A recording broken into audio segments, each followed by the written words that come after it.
told him this would happen. I never played this. I don't know what's going on. Listen, Rascal.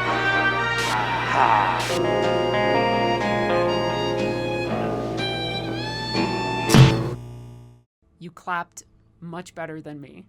I was very impressed. So here we are again. This is another thing for our Amnesia Fortnight videos where we're showing off people's builds.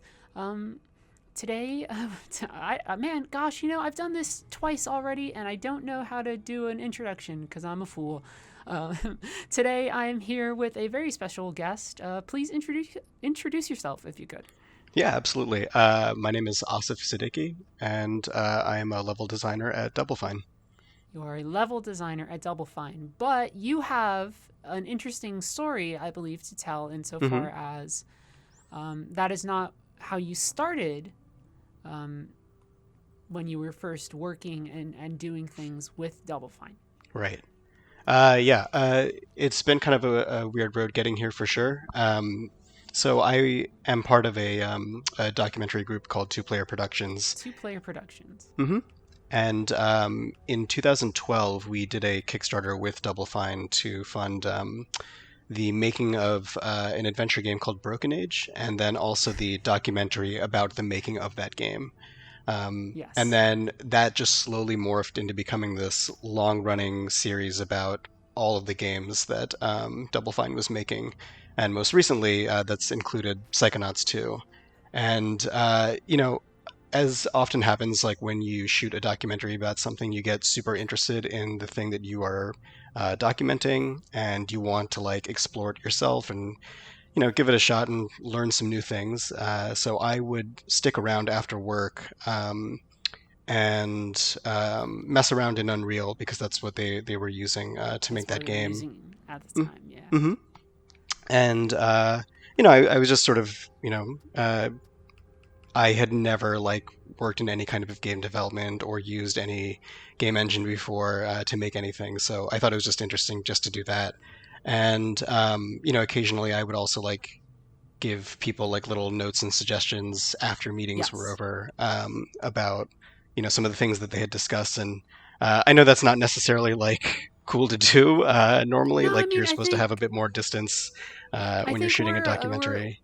We're a pretty unique studio anyway, right? Mm-hmm. Where it's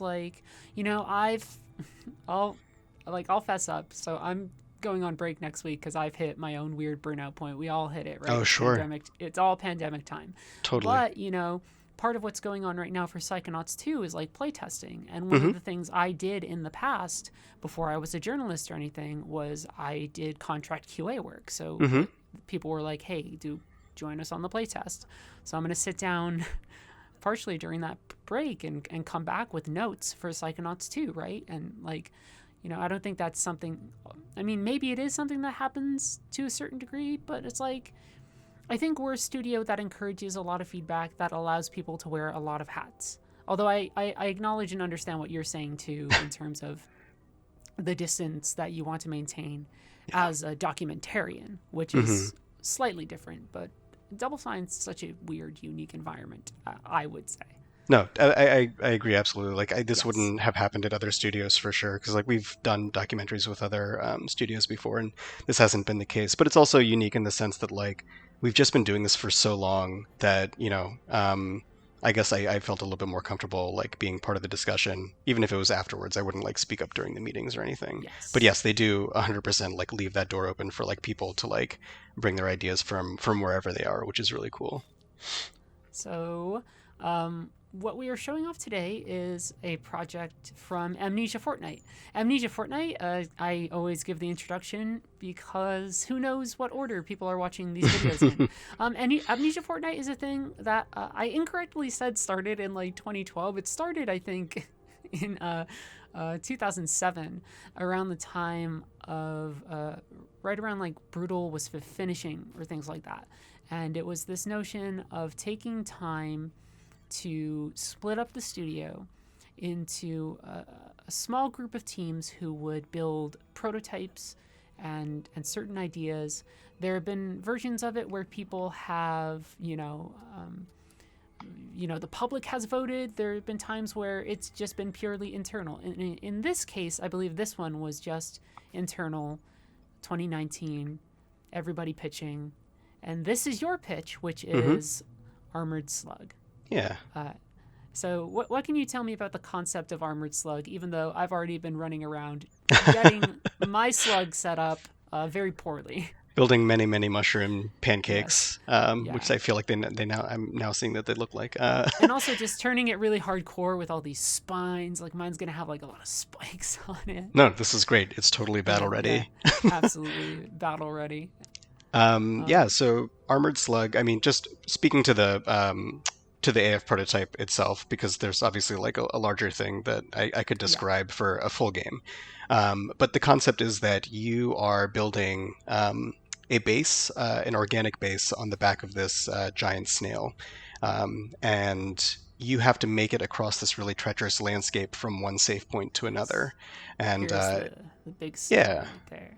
Crazy looking shell shape there. And run up and see its face. Oh yeah. Oh no, you've got to. Yeah. Like that's the one thing that like it kind of kills me that you don't see it that much during the game because you're constantly behind it. These wonderful eyeballs right here. Right? That's our buddy. So we're going to be riding our buddy through dangerous territories. Yeah. So that's the basic concept, and you are just sort of like this, sort of like half plant, half human hybrid thing that like can cause things to grow and heal using, like plant mechanics, basically. Yes, there's it's an active component. It's a little bit it's both. I'm trying to. This is going to sound like a weird comparison, but I swear it makes sense in my brain. Right? It reminds me of a couple of things. One of which is just some of the Plants vs. Zombie games. Sure. Where because it has that quality of tower defense in the sense of building up nodes and turrets and things to fight off waves of enemies. And then there's something that we're not going to be able to show today because you had to swap to a different computer, but there's a multiplayer component to it. Right. Right. And that makes me think of things like it was like a gunship game. It was like a pirate gunship game, except it was airships. I can't remember what it is now. But also, like, there's all sorts of multiplayer games right now. Like, a lot of people in our studio are playing Sea of Thieves again, right? And there's a component of Sea of Thieves where if you get in a battle, it really is a matter of telling somebody to watch your port side or telling somebody to do XYZ things. So I feel like there's DNA of that as well. I feel like it's pulling from a lot of different areas. And I feel... perhaps I'm wrong, that, because this wasn't your first Amnesia Fortnight project, to my understanding. That's correct, yeah. Right? I feel like you have an affinity for, like, large things and then doing things on those large things or protecting those large things or doing things, like, for those large things. Sure. Right? Because we can say what your other project was, right? Are we able to? Yeah. I don't think that's any secret at all. I mean, it's been mentioned in the Psychonauts 2 documentary a bit, and there was a whole series about that year's Amnesia Fortnight as well. But yeah, I mean, just for context for anyone that was listening, that was a prototype called The Gods Must Be Hungry. The Gods Must Be Hungry. And it was a cooking game, but the food was gigantic, and so all of the manipulating of the ingredients was like you carrying around these huge vegetables and pieces of meat, and then doing all this platforming gameplay to cook them and ultimately assemble the dish. To please the gods. Yes, yeah. And in this case, this isn't quite a god, but it is a giant snail. I when I look at people's work at the studio, I try and find certain themes.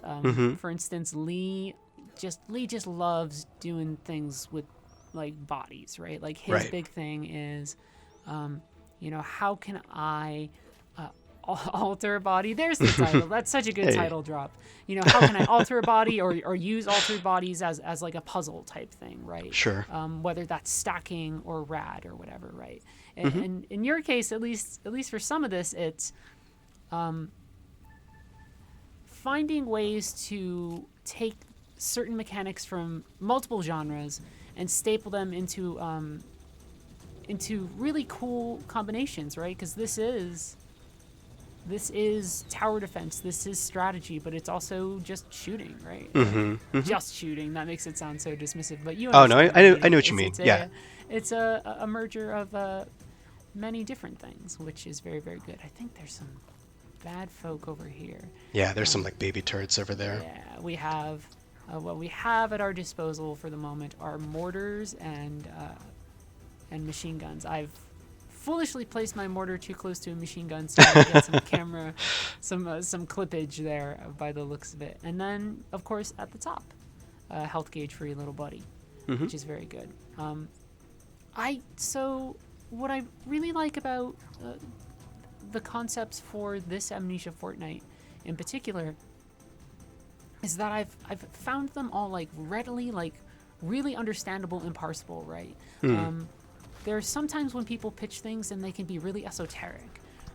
But Lauren's was, hey, let's do something close to like a Metroidvania, but let's, flip the curve of how progression works. Yeah.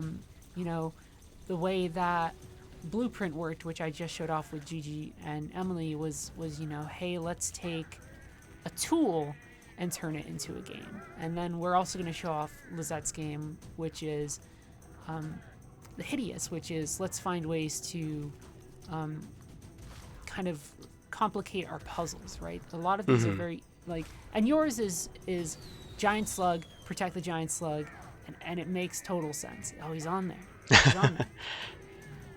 Guys, taking a bite. I was a really big fan of how much all of these concepts were really understood, and none of them felt too high concept that I couldn't follow it. I'm very bad at this right now. I'm not really defending my bud very well. But there's multiple opportunities for me to defend my bud, and you can give me building tips. You're the number one person to help me with that. No, for sure. Because there are folks all over. I made it 22% of the way, which is terrible. But I really do like. I hit escape, but that doesn't quite count as escape. Is that not getting you out of here? No, Ooh. It doesn't seem to be. I can probably quit to main, right? That should do it. There you go. And then do it like that. So we're back, which is very, very good. One thing I wanted to ask, which is a thing that I ask everybody, but is, you've had a little bit more experience in terms of doing AF projects, but for this project in particular, were there any new lessons that you learned in terms of what was going on, especially because of figuring out a multiplayer component and a couple other things? Sure. I'm sure there were new challenges, and I'd be curious to know how you approached them and what it was like working with a different team.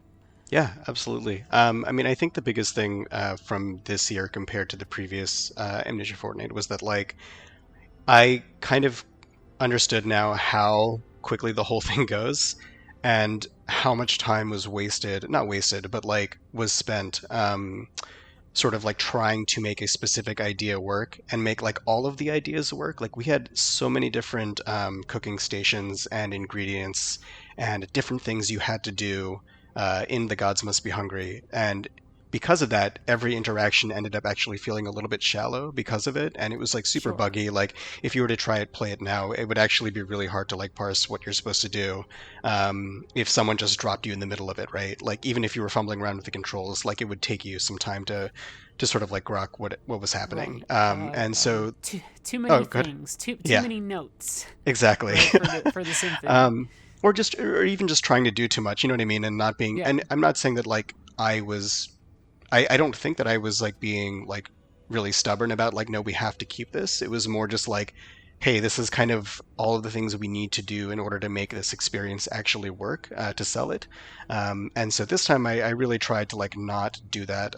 I'm sure I slipped up occasionally. I'm obviously not going to correct for every mistake, but I do think that Oh yeah, like for sure. when people had suggestions about how to like condense things, um, I really tried to just like trust them and get on board with those decisions fast so that we could like progress and get to what was good about the game. Like, we've seen you hookshot around here a little I bit, do like this hook. and I mean that's something that came from the team, and we were planning to have a hookshot as like a stretch goal, but what the team was saying basically as I sort of walked through like what my expectation of this prototype was going to be was that we don't have time to make a really good like melee system and a really good like climbing system, and there's only so many different types of platforms we can build in a reasonable amount of time in the given amount of time. Right. So let's just like really lean into the hookshot as the thing that gets you around, and the other stuff can be in support of that, but like let's just like try and support this as much as possible. Yeah, And like, and it's oh, a go ahead. nice. It's an. I was gonna say it's Hmm. just a nice sticky tool, right? Like Yeah. it's clear that they're like, I would never say like, oh, you guys didn't focus on XYZ thing, but it's Mm. but what I will say is it's very clear that this tool, um, you know, it ends up being so important. Even though I'm not very good at saving my snail, yeah, it's so important for navigating this giant body, and Yeah. all I'm doing is I'm hitting a trigger button, and it's getting 99% of the work done for me, right? Which is Hmm. really nice. Yeah. The fact that I mean, this is kind of a miracle in any video game, but the fact that it more or less does what you want it to do when you press the button is like amazing to me. So full credit to the team for that and making that work as well as it does. But I don't yeah, like the placement of that. what's that? I was like that platform. I don't like the placement of Oh that yeah. platform. But see, this is what I love about this is that even without me having to like explain anything, you're already like changing your strategy, which is like one of my favorite aspects of like these kinds of games where you're base building, right? With Right. defense in mind. Um, There's but yeah. there's a big inherent replayability factor, and Hmm. there's Hmm. enough of a learning curve that there's mistakes that you can learn from, and then really cool strategies that I'm sure you could figure out eventually. Of this is the place to put your put a spike here, and then put the thing on the spike and XYZ. Exactly. Right? There's a lot of chances. I mean, that's the kind of the dream, right? Cool Like, interactions. Yeah, yeah. hmm anytime you're doing like anything that is like heavily systemic, you want to like leave all of this open, unimagined space that the players will fill in over time, and like suddenly they're just doing stuff that you never would have thought of. But like you want to be able to, you want to make sure that you are able to support that so that they can do crazy things. It's a climb vine. Although I think I can. Hmm. Oh, I could have just made that jump. I got ups. I watched The Last Dance. That makes me just as good as Michael Jordan. Obviously. Yeah. But yeah, let me- so to answer your question, I think that was probably the major takeaway that I remember. However long it's been now, a year plus since we Yeah, did this. I think it's a difficult lesson too for any leader, right? Mm. Especially when you have an idea in your head, right? Yeah. Because ideas are so powerful, right? You have something so crystallized in your head about how you want it to be, Mhm. that understanding the realities of what can actually be done. It's good to have people on a team who can be honest with you, but then the other half of that is like trusting that honesty, right? Is giving that trust and saying, okay, if we need to scale down and we need to do this, and the movement that we need is Grapple Hook City, let's focus on Grapple Hook City. Like, let's go, right? Totally. Which is really cool. In general, I guess I'm curious too. Why a slug? Mhm. Why did it end up being a slug of all things? Is it just because did you have a name in mind already? Or like, I'm curious about the creative process of how we got to Armored Slug. If there was any other ideas beforehand, like I don't know, Big Whale or something. Sure. Yeah. No, it's an interesting question just because I don't think I could pinpoint it to any one thing. No. I mean, I can say that like I did not consider any other type of animal really. Like When I think about how like the idea first came about, I was always imagining something where like, you had how best to describe it. It's like you had this fort, and it was a fort that was alive and it was moving, but I also wanted the player to like have the freedom to explore the area that they were passing by and like scavenge for stuff and then craft things and then get back to the base. And so one way to make that even remotely feasible was to just make the creature really, really slow. And, obviously snails have that reputation, and Yes. it just seemed like the kind of thing where like, once I started thinking about that, like all the other pieces kind of clicked. Like it's got like the soft body underneath that you need to protect, and it's got the hard shell on top. And all of these things just kind of lend themselves to like all of the other ideas that you're seeing play out here. So this is where I got last time. Yeah, this is actually a tough one if you don't see that ship off to the left, and if you haven't like killed the turrets to your right, they'll probably shred you up pretty good. But Oh well, I will be fine. That's true. But I did move. I did very intentionally move some of my turrets, knowing that this moment was coming. Right? Knowing. no, that I noticed that. Yeah, That's yeah, awesome. yeah. Definitely going, oh God, what was the mistake that got me? And it was not having my gosh dang angles covered in a way that was good. I started off that first round and I just had everything up front because I wanted to be Miss Yeah. Hot Shot. And, No worries. And that totally cost me. And now I'm learning a new lesson, which is mortar turret. Got to be careful because your slug might get in the way.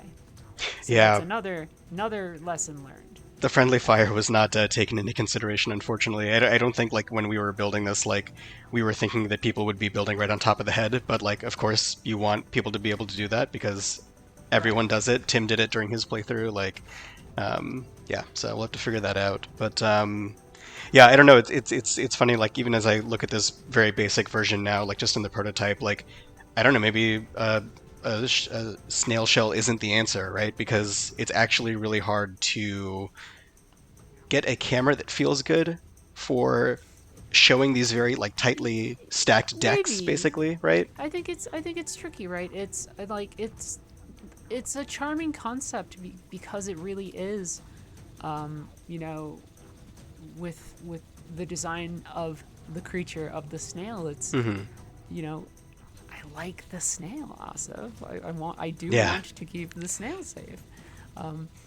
Who knows what that solution is in like a gameplay practical terms, right? Is it making sure that there's some weird way that the shell is transparent if it's blocking the XYZ? Like who knows? Sure. Right? It's, No. And I'm sure that yeah. It would be tested so many ways. Obviously, you know that. I don't need to Yeah. tell you that, but Oh no, I know what you mean though. Yeah. there's definitely ways that we could keep this a lovely snail. I'm making it further, but I feel like this turret here. You're doing great. I mean, you're picking stuff off super early, so this is awesome. Oh, Oh no. made it. Oh. Almost half of the way. Were you healing any of the wounds? Have you done that yet? I feel like I haven't seen you do that. So maybe that is a secret Yeah. that you can introduce to me. Because so some games I've played ahead of time, which is to say that I played Lauren's game ahead of time. I played this a little bit ahead of time, but I did want to be somewhat surprised. So mostly what I did was learn a little bit about how to base build. The only one so far that I went into completely blind was Get Out of Detention, was Blueprint, just because everybody was like, don't spoil. That's probably for the best. Right. And I'll probably do that with Lizette's as well, because I don't want to automatically know the solution to a puzzle or something like that, right? Like Definitely. I want to be able to work that out. For all I know, I want her to be like, now how did you figure that out? Like turn me into game design feedback test subject or something, which is good. But you're talking about healing, so how do I do that? Yeah, so there are a couple of ways to do it. So, when the frogs attach themselves to the shell, they start leaving these like open wounds, right? They're the Um, worst. I hate those frogs. and if you kick the frogs off of those, they'll go tumbling off to the side. Oh, But then, it's just a matter of giving them one of these. yeah, exactly. And then you'll see them Okay. detach, and then you can go up to like the little like festering boil thing. And I think if you hold down Y, I think that's the button for Xbox, you'll start to do this little like incantation thing that like heals it. And then You would when think it's that fully the healed, button for oh, go ahead. Xbox would be. I was gonna say you would think that the button for Xbox would be X. I know, right? For like the main interaction. Yeah. But this is good because I can yeah. jump and kick too, which Yeah, is, exactly, that's which- perfect, right? And you totally need to do that in some of the trickier areas because they can Okay. kind of attach wherever. And then if you are really low in health, you can come up to the very top here and do a little dance on this seal here, and then Right. that'll just start healing it back up as well. I love it. And this is definitely one of those things where, that multiplayer potential really, you start to see it, right?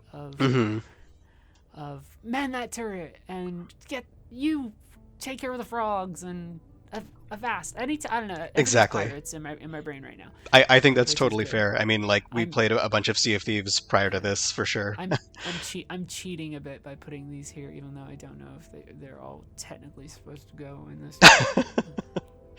That'll be fine.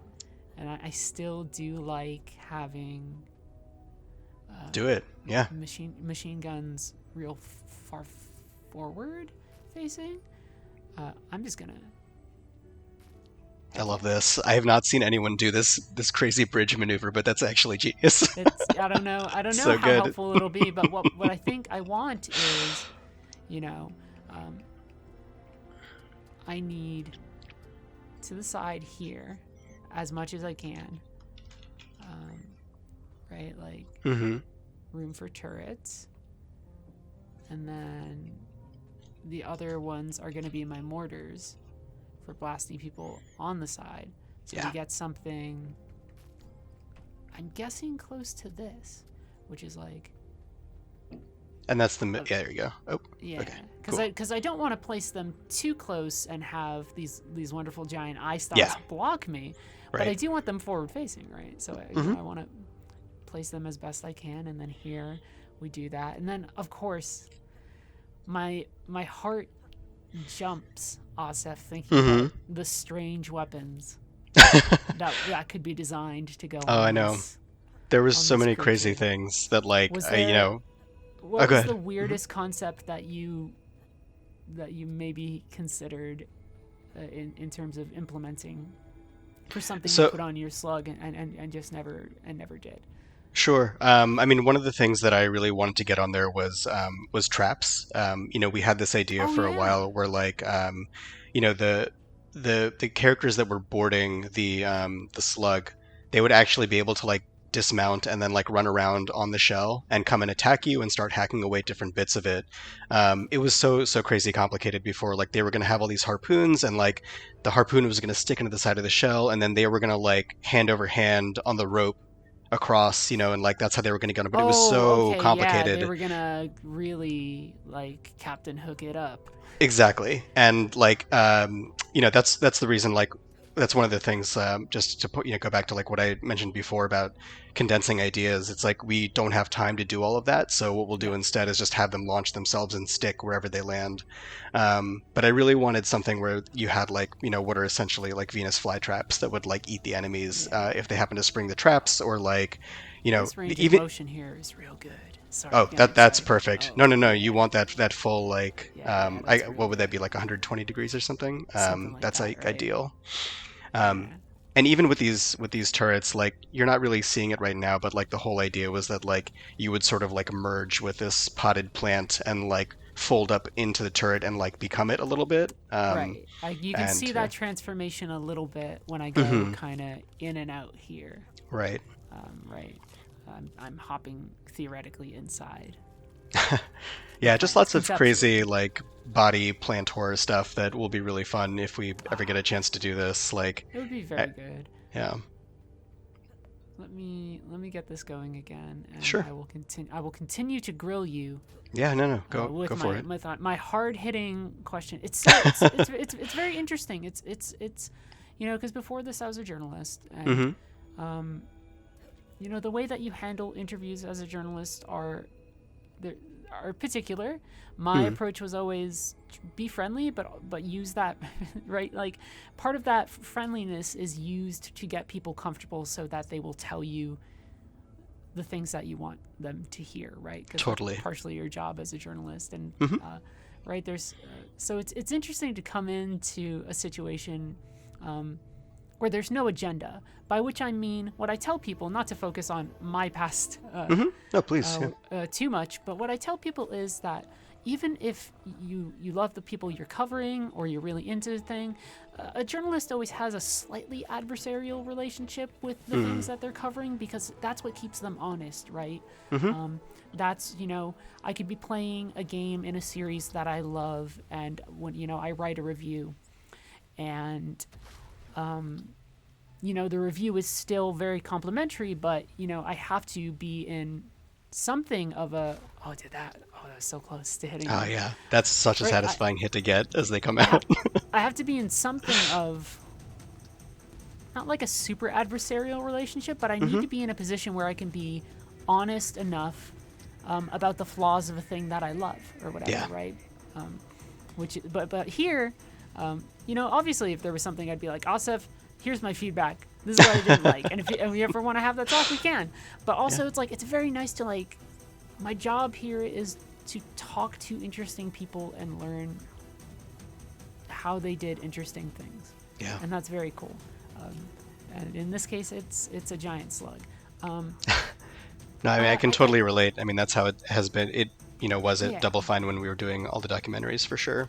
Can you because I'm curious in that respect, what was that transition like going from the work that you were primarily doing, as someone with 2PP to the Yeah. stuff that you were doing with Double Fine? How did you find that acclimation period?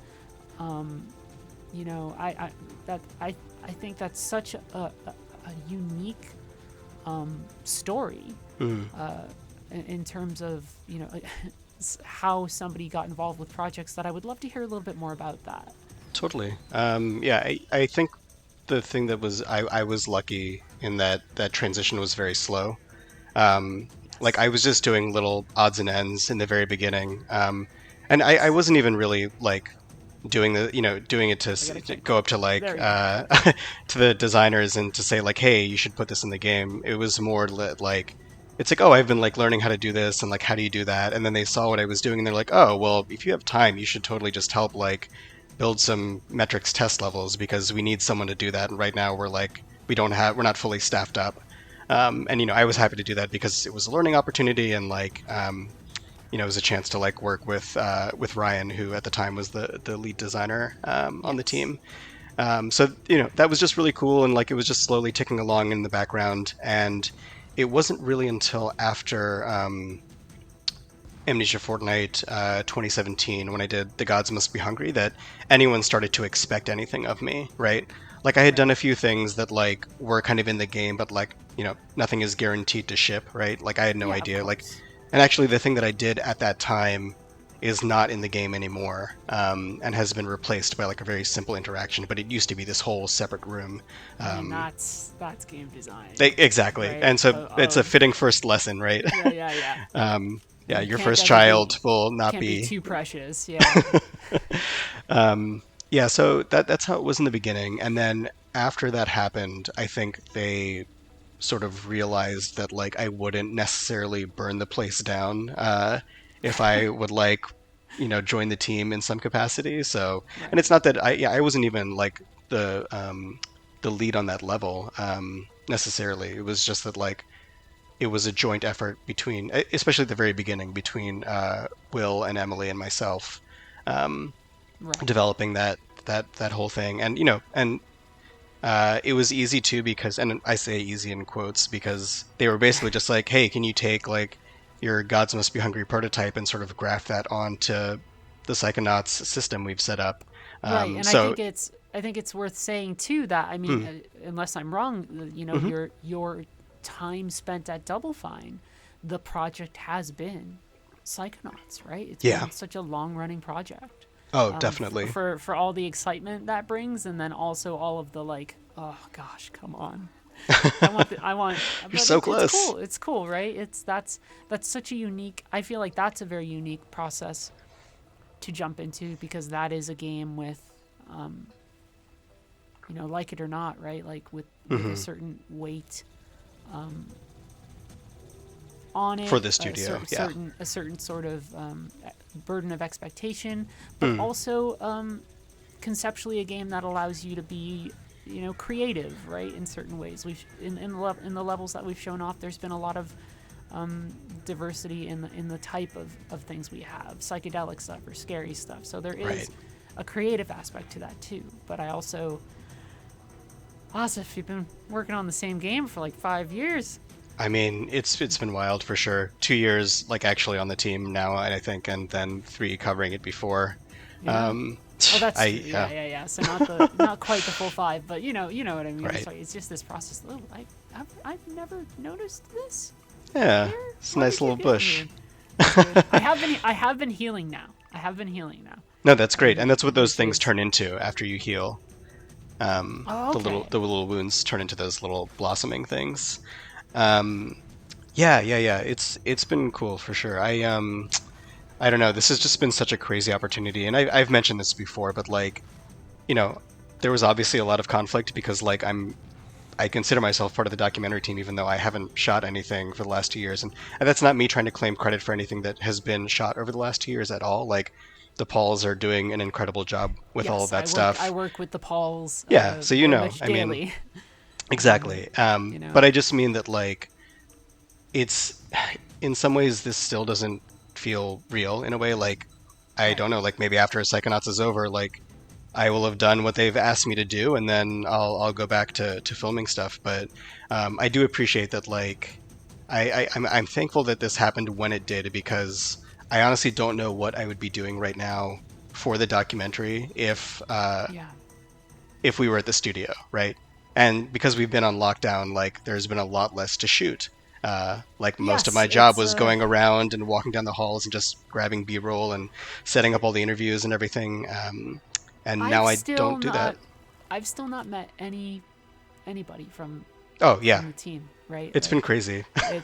And I say that out loud. I'll be a year on this job in May or something like that, and I will have not met a single person, right? The way that the pandemic has affected just the realities of knowing your team, but also, the way that certain things of work are done is so very unique. Catapult. So like, the way that some footage that is gathered for what we do now, it's like it's footage from like a Zoom call, right? There's not a lot of B-roll that you're snatching, because I don't know who goes to the office. It's Tim, maybe our release manager Vic from time to time.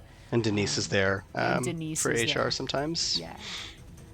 But look at this one. This you made it to the boss. This is a fantastic looking ship, Asif. I love this. So, you might have seen in SDF, which is Super Double Fine, which is our Monday stand-up meeting. We play a little morning ditty. There's a theme song, and Tim sets it to a different video, and what he did for me is he set the song to the opening of my favorite game, which is Skies of Arcadia, which is a game nice. with all sorts of piratey ship stuff. And here I see there's bad guys in that game who have very mechanical ships, right? The difference between proper pirate ships and then the evil empire with their steel ships. And here I like ship designs, and I gotta say that was a long ramble for me to say I like this one a lot. I like it a lot. That's this awesome. Is good. It's gonna beat the crap out of me though.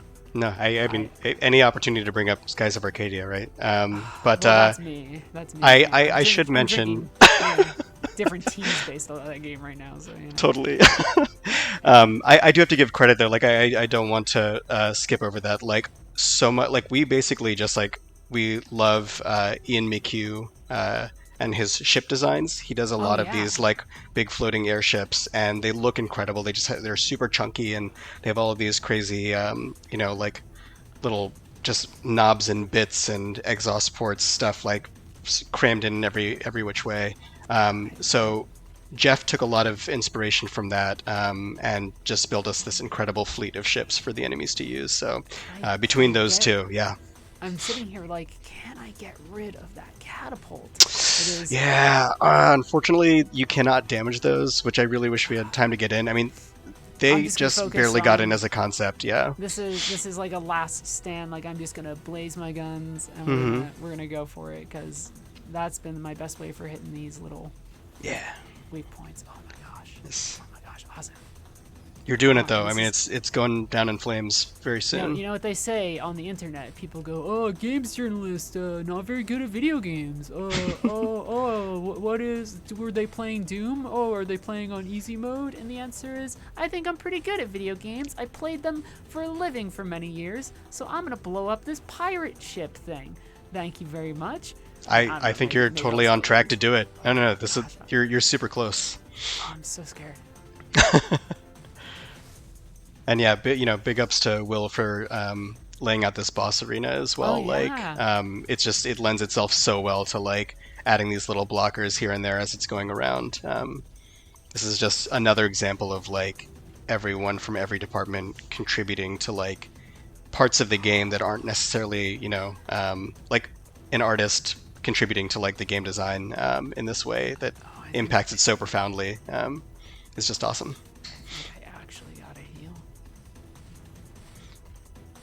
Yeah, you can give yourself a little insurance, sure. Yeah. It does go up pretty quickly, so I think you'd be all right to take a few. I think all they got going for them right now is a catapult and some stray guns. Yeah, so, and see that's a strategy right there, right? Is to take out those little guys first. All those little guys first. Yeah, look at that go up. This is the port where I go, I don't know, this might be a little too generous, but also I'm one person trying to blow up, a thing. Yeah, we did not scale the difficulty on this if it was one person playing, so it's so definitely a big ask. I am very bad with these, though, is the lesson I've learned. Is that with like arc shooting? Yeah. I'm not great at aiming them quite where I want them to go. Although that seemed okay. But it's a fast-moving... Yeah, you really have to lead it quite a bit, unfortunately. But that's something to tune in the future. Nothing unfortunate. Yeah, that makes sense, right? Every that's part of the skill ceiling is figuring that out. But also, boy, I am taking a beating again, which is bananas. Whoa! I just got knocked into the air by a projectile. I just got. Oh, did you get nailed by a barrel? Oh, man. Yeah. It completely nailed me. Sorry, this is like, I was going to ask you like all these really intense questions of like, blah, blah, blah. And now I'm just like so sucked into the experience, which I guess means that, Asif, you and the team did a very good job, because I'm very engrossed. So that's good. That's great to hear. You're doing great, considering you're also trying to carry on this conversation at the same time and ask meaningful questions. Oh, we got it. We got it. Awesome. Gorgeous. I was going to say, Asif, because I mentioned my favorite game, which I mention all the time. I do it on Twitter. I never shut up about it. What is, just because I brought that up, what is your favorite game? Like, because I want to see if I can trace in my brain. Oh, man. How we go from Asif's favorite game being, I don't know, Streets of Rage, and then we get here. Right. That's going to be tough. Curious. All right, well, okay, I'm going to try and reverse engineer this project as much as possible, because I don't know if I could tie it to any one game, right? In the meantime, what I'll do is I'll just kind of explore the space.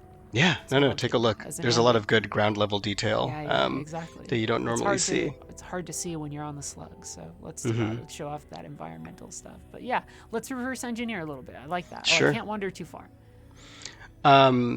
Yeah, I mean, obviously there are going to be a lot of comparisons made to like like Breath of the Wild or Shadow of the Colossus, in terms of, in my mind at least, right? Because like Right. when I think about how I first envisioned this game, like the idea of like climbing around on a giant creature, Scaling something very big. mhm.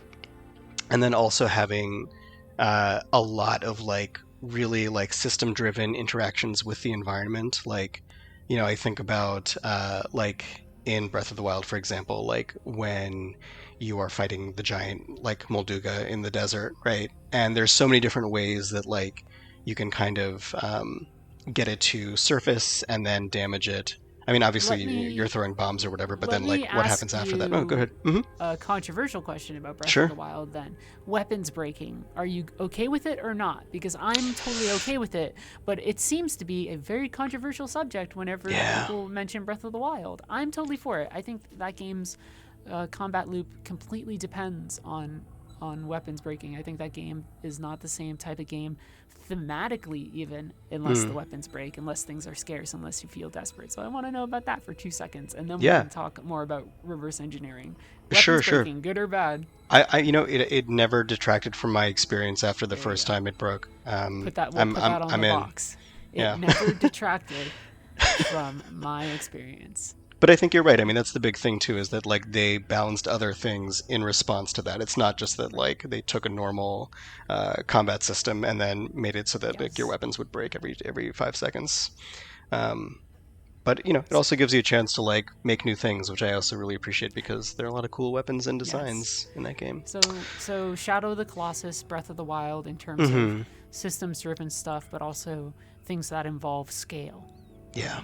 Whether those are creatures or even the scale of the space, right? I can't go out and explore it entirely, but this is we did not travel an insignificant distance, right? No. It's an expansive world. It's just we also were on an expansive thing in the expansive world, right? Yeah.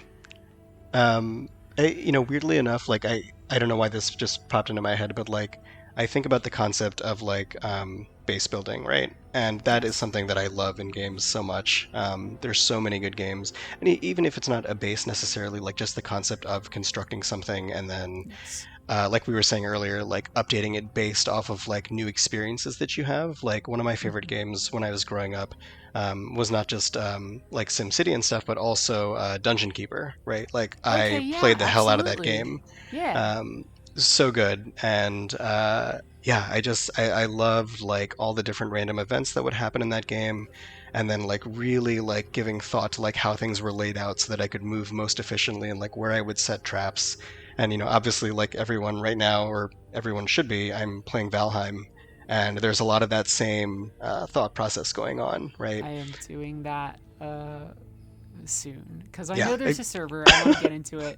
I'm saving up and I'll hit that up when the paycheck hits. I'll grab some Valheim and it should be really good. My oh, Viking awesome. my Viking fix right now has been Assassin's Creed, Hmm. but only in very small dosages. Sure. Yeah, but Valheim, yeah, that's another case of there are definitely things you learn in that game, right? I think most of us, even if you haven't played Valheim, have seen the clip of that guy cutting down that tree Yeah. and it whirling around and knocking him right in the noggin.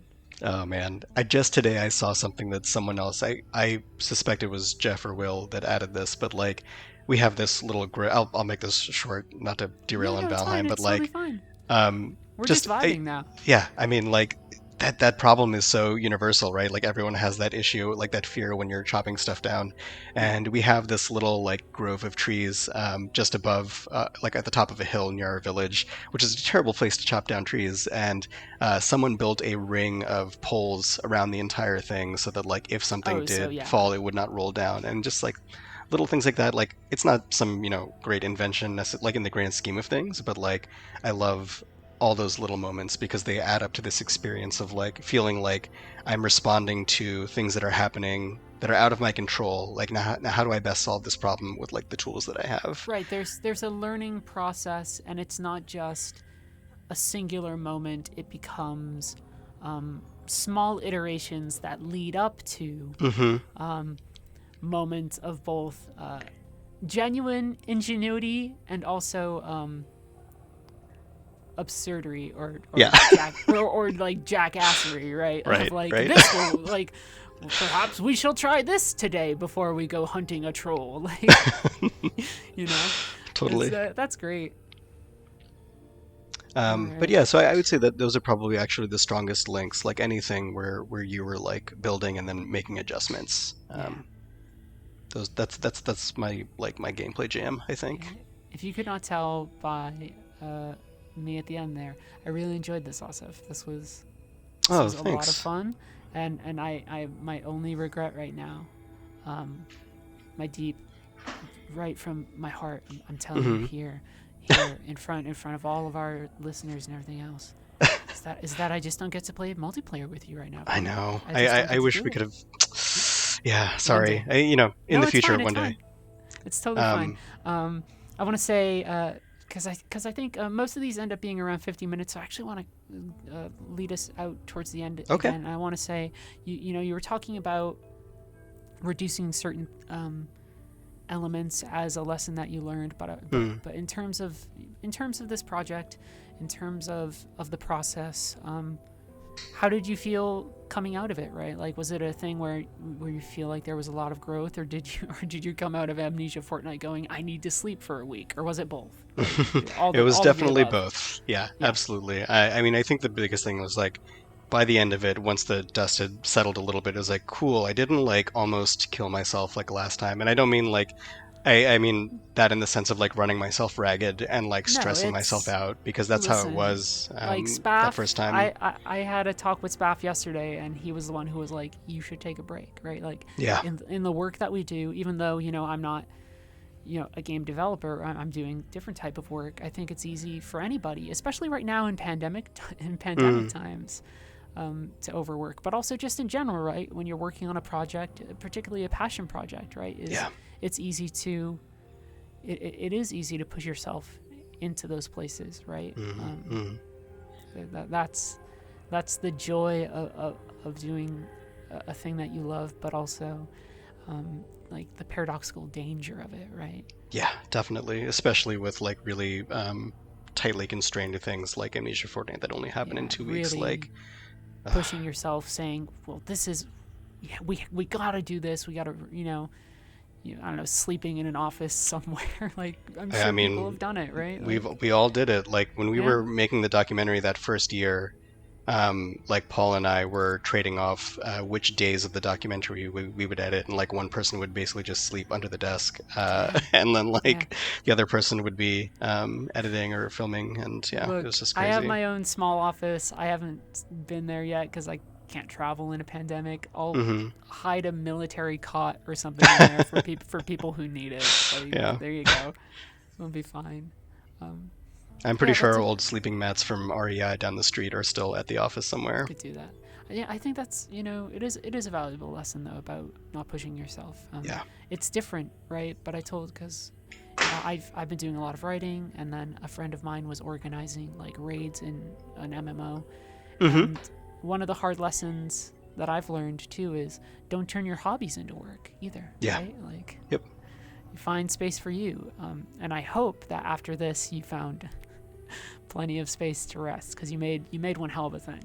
Oh, thanks. And really, I just want to say again, and you acknowledged this earlier, but like it really is in huge part to the team. Yeah, it's just like so incredible. And we are all very lucky to like work with each other and to work in the environment we do. The you should always be understood. This is not me like chiding you, but look at me. And I know but you know that. But you know what I mean. It's more for the listeners. For listeners at home, when I talk to a project lead or anything like that, it should be understood that making games, even prototypes like this, is a miracle. Yeah, exactly. That requires dozens of people, right? It's somehow math. That becomes magic, right? Right. Like, don't know. Like, how do you make math look like art? Yeah, exactly, right? I don't know. I have an English major. Don't ask me about math. Like, screw that. Is there anything else you'd like to say before we close out for the evening at all? I don't know that I have anything like pressing. I meant to say I did make some little notes. Let me just check that Sure, real quick. it's fine. Because what I will end up doing is, because I'm on the East Coast at the moment, at least, is I will end up making dinner. Is what I will do next. Awesome. Which That sounds will like a be good plan. Yeah. Yeah, But if there's anything left in those notes that you want to call out, like this is your shot. This is what I would do in journalism too. Like I would always tell people, end of an interview, it's always time for you to shoot whatever shots you want. Totally. I mean, I'll say this for anyone at the studio that's listening to it. We have a lot of people who are really into gardening and caring for and loving plants, and that is a huge part of what this game is about. So, I already got a built-in advantage if we decide to make this in the future. But if it never happens, I'm super happy to have had the experience that I had, and we'll see what happens in the future. We'll see how it goes. We have all sorts of cool prototypes. You are 3 out of 4. The last one I have to play through is with Lizette. Awesome. This was great. Thank you so much it's for. It's just a matter of wrangling time, right? Especially right now, because we're in that period where it's Psychonauts 2 is a reality, right? Yeah. It's a reality, and we have to make those pushes. So just the fact that we're finding time to do this makes me the happiest camper on the planet. Absolutely, for sure. No, it was awesome to revisit this and to talk to you finally. This is the first conversation you and I have ever had.